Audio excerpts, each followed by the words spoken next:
Hi everybody, so this video is meant for instructors that are trying to write questions in MyOpenMath, and the first thing I want to say is make sure you're checking the answers. What I mean by that is go in and try different ways to put in the answers and make sure that what MyOpenMath is marking correct is the format you want it to do. So let me show you what I mean by that.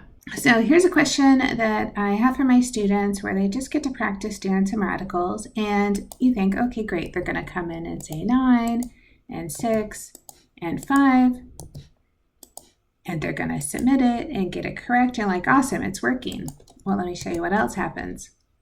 I can put in the square root of 81, the square root of 36, and 25 to the 1/2 power.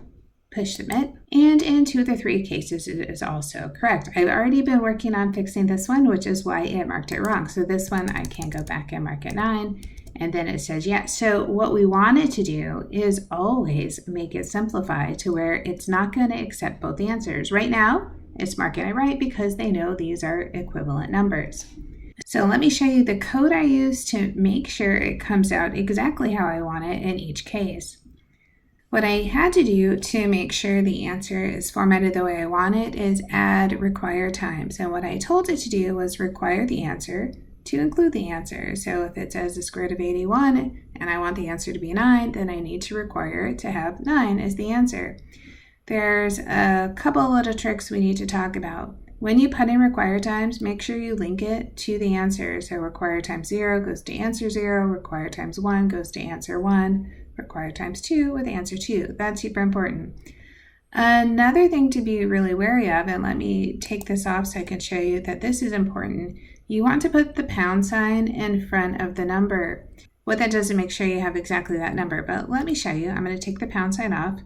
We're going to do a quick preview, and I'm going to pick one that I know it will give a problem with, like this one. See the square root of 25? So the square root of 25, it's looking for 5 in the answer, but 5 is also part of 25. So I put in the square root of 25. It's going to say right. It sees that 5 in there. So what I need to do is go back in here and in the require times put a pound sign.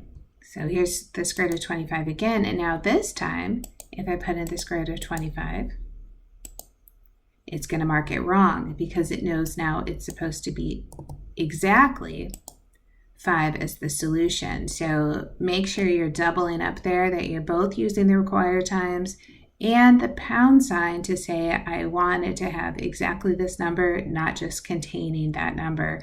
That'll really trip you up if you don't notice that, especially for numbers square root of 25, square root of 36, right, where the answer includes a part of the number that was originally there.